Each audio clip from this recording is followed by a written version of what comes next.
అందరికి hi, welcome to uncle kitchen zone 2024. నేను మీ అంజద్. ఈరోజు అయితే మహారాష్ట్ర సైడ్ చేసే చికెన్ ఫ్రై అండి. టేస్ట్ చాలా బాగుంటుంది, చాలా డిఫరెంట్గా ఉంటుంది. మంచి మసాలాలు వేసి బాగా టేస్ట్గా చేయొచ్చు. ఇంకెందుకు ఆలస్యం వచ్చేయండి మన రెసిపీలోకి.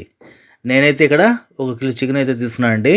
చికెన్ బాగా 1.5 సార్లు కడుక్కునేసి మనము దీంట్లో అయితే ఇప్పుడు ఒక నిమ్మకాయ రసం అండి. ఒక నిమ్మకాయ సరిపోతుంది రసానికి.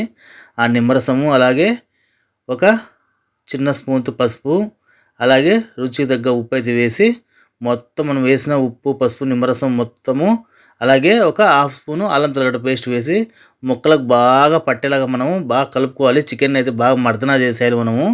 ఎందుకంటే ఇది ఎంత ఊడుతుందో మనకు టేస్ట్ అనేది చికెన్లో ఫ్రై అయిన తర్వాత అంత బాగుంటుంది. ఈ విధంగా మొత్తం బాగా కలిపేయాలండి. ఒక 1/2 అవర్ అయితే దీన్ని మూత పెట్టేసి పక్కనైతే పెట్టేద్దాం. మనము ఖచ్చితంగా 1/2 అవర్ అయితే మనకు ఇది బాగా నానాలి మనం వేసిన మసాలాల్లో. ఇప్పుడు స్టవ్ మీద కడాయి పెట్టేసి ఆ కడాయిలో 4 చెంచాల నూనె అయితే పోసుకోవాలండి. నేనైతే మీడియం సైజ్ చెంచాతో 4 చెంచాల నూనె అయితే పోసుకున్నాను.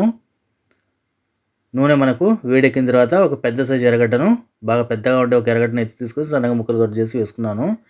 ఎర్రగడ్డ మనకు బాగా మగ్గి బాగా కలర్ వచ్చేంత వరకు అయితే ఫ్రై చేసుకోవాలండి. మనము స్టవ్ అయితే నేను మీడియం ఫ్లేమ్లో పెట్టాను. బాగా ఫ్రై చేసుకోవాలి మనం. ఎర్రగడ్డలు బాగా మగ్గిపోవాలి, మంచి కలర్ రావాలి మనకు, గోల్డెన్ బ్రౌన్ కలర్. ఇప్పుడు ఒక స్పూను అల్లం తెల్లగడ్డ పేస్ట్ వేసి మంచి కలర్ వచ్చేంత వరకు అయితే మనము, అలాగే అల్లం తెల్లగడ్డ పేస్ట్లో పచ్చివాసన పోయేంత వరకు ఒక 2 నిమిషాలు అయితే ఫ్రై చేసుకుందాము. ఈ స్పూన్తో గరం మసాలా అయితే వేసుకుందాము. గరం మసాలా అంటే హోమ్ మేడ్ అండి. పట్టా, లవంగాల, యాలకుల పొడి, ఇది బాగా పొడి చేసుకుని హోమ్ మేడ్ మసాలా ఇది చాలా బాగుంటుంది. ఇప్పుడు ఈ మసాలా వేసిన తర్వాత మనం ఒక్క నిమిషం అయితే ఫ్రై చేసుకుందాము. స్టవ్ అయితే నేను మీడియం ఫ్లేమ్లో పెట్టానండి. ఇప్పుడు దీంట్లో 2 మీడియం సైజ్ టమాటాలను చిన్న చిన్న ముక్కలు కోసి వేసుకునేద్దాం. ఇది కూడా మనకు పచ్చివాసన పోయి బాగా మగ్గిపోవాలి. ఎందుకంటే మన టమాటాలు ఈ మసాలాలో ఎంత మగ్గితే మనకు చికెన్ ఫ్రై అనేది అంత టేస్ట్గా వస్తుంది, అంత సాఫ్ట్గా జ్యూసీగా వస్తుంది. ఇప్పుడు బాగా ఇది ఒక 2 నిమిషాలు అయితే మనం బాగా మగ్గనిద్దాము. మళ్ళీ మూత పెట్టేసి ఒక 5 నిమిషాలు అయితే మనం సిమ్లో పెట్టి స్టవ్ని బాగా మగ్గనిద్దాము టమాటాలని. ఇప్పుడు 5 నిమిషాల తర్వాత చూసారు కదా, మన టమాటాలన్నీ బాగా నూనె వదిలే పైన మగ్గిపోయి, చూసారు కదా నూనె అయితే బాగా సపరేట్ అవుతుంది. మసాలా అయితే మనకు ఫ్రై అవుతుంటే మంచి అరోమా ఫ్లేవర్ అయితే వస్తుందండి. ఇప్పుడు దీంట్లో పొడి మసాలాలతో యాడ్ చేస్తాము. 2 స్పూన్ల ధనియాల పొడి, 1 స్పూన్ కారము, 1 స్పూను కస్తూరి మేతి, 1/2 స్పూను మిరియాల పొడి, 1/2 స్పూన్ జీలకర్ర పొడి అండి. ఇంతే మసాలాలు దీంట్లో. ఈ మసాలాతోనే మనకు మహారాష్ట్ర వాళ్ళు చికెన్ని గుమ్మ గుమ్మలాడిచ్చేస్తారు, అంత బాగా చేస్తారు. పొడి మసాలాలు వేసిన తర్వాత ఒక్క నిమిషం మనము ఫ్రై అయితే చేసుకుందాము. ఎక్కువ మరి మనం ఫ్రై చేసుకోకూడదండి, మాడిపోతాయి మసాలాలు. చూసారు కదా, ఇప్పుడు 1 నిమిషం తర్వాత మనము రెడీ చేసుకుంటున్న చికెన్ ఉంది కదా, ఆ చికెన్ అయితే వేసేసి ప్రతి ఒక్క చికెన్ ముక్కకు మనం వేసిన మసాలా మొత్తం బాగా పట్టేలాగా కడాయిలో 4 పక్కలైతే చికెన్ని బాగా కలుపుకోవాలి మనము. ఈ ఫ్లేవర్ మొత్తం మనకు చికెన్లో పట్టడం వల్ల మంచి టేస్ట్ వస్తుంది, మంచి అరోమా ఫ్లేవర్ కూడా వస్తుంది. ఇప్పుడు స్టవ్ని అయితే మీడియం ఫ్లేమ్లో పెట్టి ఒక 5 నిమిషాలు మూత పెట్టేద్దాము. చూసారు కదా, 5 నిమిషాల తర్వాత మనకు చికెన్లో అయితే నీళ్ళు లైట్గా వదులుతున్నాయి కదా, ఒకసారి అయితే మనం కలుపుకునేద్దాము.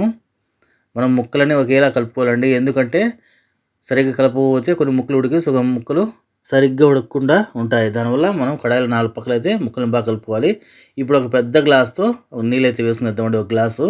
ఎందుకంటే మనం ముందుగానే ఒక 50-60% మనం చికెన్ అయితే ఫ్రై అయిపోయి ఉంటుంది. ఇప్పుడు ఒక గ్లాస్, పెద్ద గ్లాస్తో నీళ్ళు వేసుకున్నామంటే మిగతా చికెన్ కూడా బాగా సాఫ్ట్గా అయిపోతుంది. ఇప్పుడు ఒక 3 స్పూన్ల పెరుగు అండి.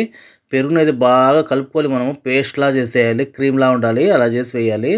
లేదా అలాగే వేసామంటే మనకు గడ్డలు గడ్డలుగా ఉంటుంది, అది చూడడానికి బాగుంటుంది, టేస్ట్ కూడా బాగుంటుంది. ఈ విధంగా బాగా పేస్ట్లా చేసి వేసేద్దాము ఒక 3 స్పూన్లు పెరుగు అయితే.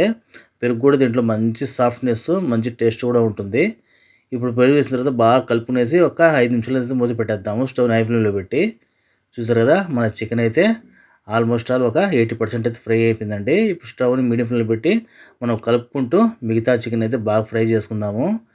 ఫ్లేవర్ అయితే మంచి అరోమా ఫ్లేవర్ అండి, టేస్ట్ కూడా చాలా బాగుంటుంది. ఇది మనకు పప్పన్నంలో కానీ, రసమన్నంలో కానీ చాలా బాగుంటుంది, చపాతీలో కూడా బాగుంటుంది. ఇప్పుడు ఫైనల్ టచ్గా కొన్ని పచ్చిమిరపకాయలు, కొన్ని ఫ్రెష్ కొత్తిమీరని కట్ చేసి వేసుకుందాము.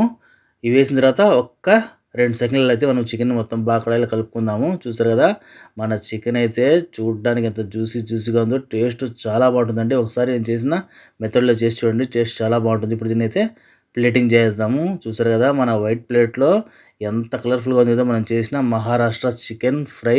ఇది బొంబాయి సైడ్, మహారాష్ట్ర సైడ్ ఎక్కువగా చేస్తుంటారండి. టేస్ట్ కూడా చాలా బాగుంటుంది. తప్పకుండా దీన్ని ట్రై చేయండి. జ్యూసీగా చాలా టేస్టీగా ఉంటుంది. ఇది మనకు ఎందులోనే మంచి కాంబినేషన్గా ఉంటుంది, సైడ్ కాంబినేషన్గా. మీకు నచ్చితే తప్పకుండా లైక్ చేయండి, సపోర్ట్ చేయండి. Thanks for watching me friends.